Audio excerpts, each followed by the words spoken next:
SSC GD की तरफ से आरटीआई का रिप्लाई आ चुका है। 2024 में टोटल कितने फॉर्म फिल हुए हैं, इसकी पूरी जानकारी आ चुकी है।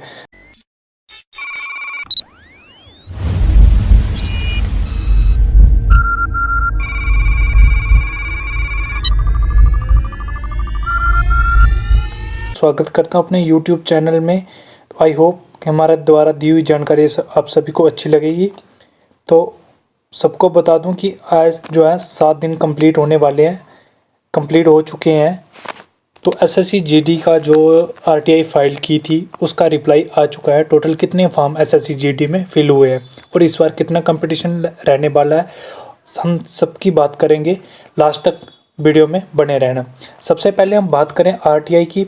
तो आरटीआई जो एसएससी जीडी ने इसका इस बार रिप्लाई किया है, टोटल फॉर्म जो फिल हुए हैं वो हुआ है 47,04,501 फॉर्म जो है वो टोटल फिल हुआ है। वैकेंसी कितनी है? 26,146। ठीक। अभी जनरल के हैं जो 6.5 लाख के आसपास करीब हुए हैं। ये बिल्कुल जो लिखा है एकदम एग्जैक्ट डाटा है। ठीक है। ओबीसी की जो है वो 21 लाख फॉर्म अप्लाई हुआ है, एससी का 11 लाख और एसटी का 6 लाख, ईडब्ल्यूएस का 2.5 लाख। ये जो है फॉर्म टोटल इतने से फिल हुए हैं। अभी सभी वीडियो को देख के, ये डाटा देख के ये बोलेंगे कि इस बार जनरल के तो बहुत कम फॉर्म फिल हुए हैं, तो इस बार जनरल का कट ऑफ जो कम जाने वाला है। अदरवाइज ये एक सारा मिथ है। ये मिथ आपका वीडियो के एंड में मैं क्लियर करता हूँ। इस बार कंपटीशन कैसे बढ़ने वाला है, कैसे करना है, हर एक यूट्यूब पे यही बता रहा है कि इस बार कंपटीशन जो है वो कम रहने वाला है, वैकेंसी इतनी है, फॉर्म इतने कम लगे हैं, ये है वो है। ऐसा कुछ नहीं है भाई। मैं एक्चुअली आपको जो है मिथ बताने वाला हूँ कि इसमें असली फैक्टर क्या है, इसके पीछे छुपा हुआ राज क्या है। उसका रीज़न जो हमारे साथ जुड़े हुए हैं वो अच्छी तरह से जानते हैं। हमारे द्वारा दी हुई जानकारी एकदम सटीक जानकारी दी जाती है।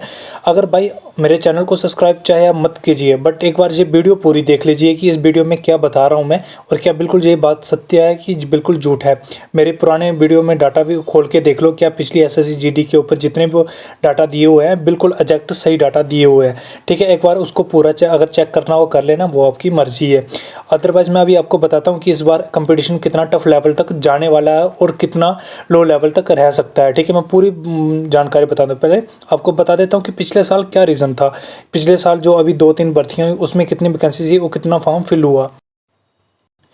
जे रहा जो है हमारा पुराना ओल्ड डाटा जो है 2018 में जो टोटल फॉर्म फिल हुए थे वो हुए थे 52 लाख अप्रॉक्स हुए थे। और जो प्रेजेंट हुए थे पेपर देने में वो टोटल हुए थे 30 लाख, वैकेंसी थी 60,000। तभी उस साल क्या हुआ था कि कंपटीशन उस टाइम पे नेगेटिव मार्किंग तो नहीं थी। नेगेटिव मार्किंग ना रहने के कारण उस टाइम पे क्या हुआ था, वैकेंसी ज़्यादा थी और कंपटीशन कम था। बट इतना कम भी नहीं था, फिर भी काफ़ी ज़्यादा हाई कट ऑफ गई थी उस टाइम पे भी। एक नॉर्मल जो स्टेट थी उस टाइम पे वो 50% अक्रॉस जो थी वो कट ऑफ क्वालिफाई करी थी, क्योंकि due to the reason of क्या था वो कि उस टाइम पे नेगेटिव मार्किंग नहीं थी। उसके बाद क्या हुआ, नेगेटिव मार्किंग चालू होगी 2021 में। वैकेंसी जो थी उस टाइम पे नेगेटिव मार्किंग चालू हुई। ठीक है। नेगेटिव मार्किंग चालू हुई तो कट ऑफ में गिरावट देखने को मिली। अभी बोलेंगे कि भाई कट ऑफ कम जाती है। भाई उस टाइम पे अगर 40 नंबर की जो मेरिट जाती थी और जो विदाउट उसकी नेगेटिव मार्किंग के 50 या फिर 55 के आसपास मेरिट जाती थी, वो एक बराबर थी, क्योंकि वो प्लस माइनस का अंतर करके सेम वही डिफरेंस पड़ जाता है। ठीक है। तो तुक्का लगाने की पेपर में बिल्कुल कोशिश मत करना कि भाई इस बार नेगेटिव मार्किंग कम है हम तुक्का लगाएंगे। भाई तुक्के से हमेशा ही नुकसान होता है। भाई तुक्के से आज तक कोई भी प्रेफर परफेक्ट नहीं बैठा है, और तुक्का लगाने से भाई सभी के पेपर क्वालिफाई होते हैं। आज तक इतनी बेरोजगारी नहीं होती, कंपटीशन और ज़्यादा टफ होता अगर तुक्के लगाने से सिलेक्शन मिलती तो। ठीक है। उसके बाद बताते हैं 2022 की। 2022 का जो डाटा था वो था 54 लाख फॉर्म फिल हुआ था। ठीक है। इसमें जो एक्टिव बच्चे थे जो पेपर देने गए थे वो गए थे 35 लाख और वैकेंसी थी 50,000। अभी बच्चे ये बोलेंगे कि बहुत सारे बताते हैं कि एसएससी का ये रिकॉर्ड है, ये फॉर्म इतने फिल हुए हैं, इतने कम बच्चे देने फॉर्म जाते हैं। हाँ, इस बार जो जैसे मैं इस बार आपको डाटा बता दूँ, इस बार फॉर्म कितना फिल हुआ है। इस बार जो टोटल फॉर्म फिल हुआ है वो हुआ है 47,45,001। मान लो मैं इसमें से आपको 10% कम निकालो, कम से कम भी, फिर भी 32 से लेके 35 के अराउंड जो है वो बच्चा पेपर देने जाने वाला है। ठीक है। इसमें ये मिथ में मत रहना कि कंपटीशन टफ होने वाला है या कंपटीशन बहुत ईजी रहने वाला है। भाई कंपटीशन इस वक्त हार्ड है, और हार्ड कैसे मैं बताता हूँ आपको। ठीक है। अभी आप जनरल के जो फॉर्म देख के ये बोल रहे हो कि भाई 6 लाख फॉर्म लगा है सिर्फ, ये मिथ बहुत सारे दिमाग में आ रहा होगा। अभी कुछ कमेंट में बोलेंगे कि भाई देख क्या बकचोदी कर रहे हैं, क्या ज्ञान पेल रहा है। ठीक है। तो ऐसा कुछ नहीं है, मैं आपको जो है बिल्कुल एग्जैक्ट डाटा बता रहा हूँ। उसका रीज़न क्या है, देखो यूआर में टोटल 6 लाख फॉर्म लगा हुआ, ओबीसी में टोटल 21 लाख फॉर्म लगा था, ठीक है, 21 लाख फॉर्म लगा था ओबीसी। बट ओबीसी का जो 21 लाख फॉर्म लगा हुआ है, ठीक है, ओवरऑल इंडिया की बात कर रहा हूँ मैं, वो 21 लाख वो फॉर्म है जिनके पास ओबीसी कैटेगरी है भाई।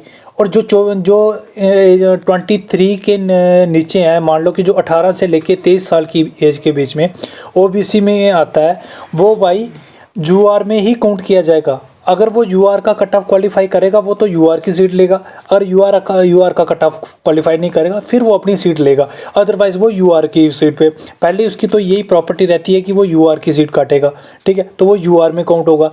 तो मान लो कम से कम 21 लाख में से भाई 8 लाख बच्चे ऐसे होंगे जो 18 से लेके 23 के बीच में आते होंगे। ये बिल्कुल मतलब मैं अप्रॉक्स जो है डाटा एग्जैक्ट डाटा नहीं है ये, बस एक ऐसे कैलकुलेशन बताने के लिए मैं आपको बता रहा हूँ।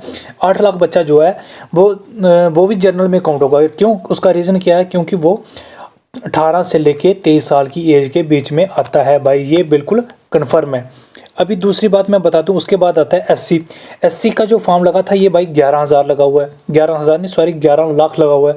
और 11 लाख में से कम भी भाई 4 से लेके 5 लाख के बीच कैंडिडेट है वो यूआर में काउंट होगा। ड्यू टू रीज़न भाई बता दिया, वैसे सेम रीज़न आ गया, 18 से लेके 23 साल की एज तक भाई वो सबसे पहले उनकी प्रॉपर्टी यही रहता है कि ये अगर ये यूआर के कट ऑफ को क्वालिफाई कर रहा है तो भाई इसको यूआर की सीट मिलेगी, ना कि इसको अपनी कैटेगरी की सीट मिलेगी। वो फिर अलग बात है कि कट ऑफ कैसे बनता है कैसे नहीं भाई, उसके ऊपर मैंने ऑलरेडी पिछली भर्ती में डिटेल वीडियो बना रखी है। तो भाई अगर आपको देखना है कि कट ऑफ कैसे बनती है, कौन सा किसकी सीट काट सकता है, वो भाई मेरे चैनल पे जाके आप यूट्यूब पे देख सकते हो, अदरवाइज आपकी मर्जी है।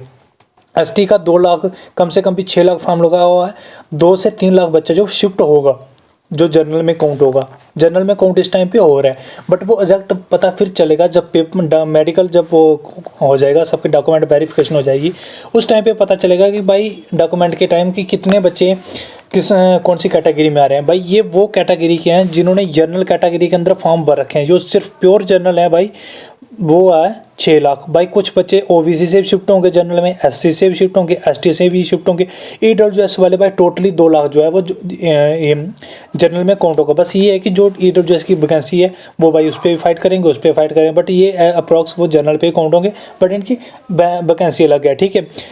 कम से कम भी भाई 20 लाख से लेके 25 लाख के बीच में सिर्फ यूआर में भाई फॉर्म लगा हुआ है, जो यूआर की कैटेगरी में आएंगे।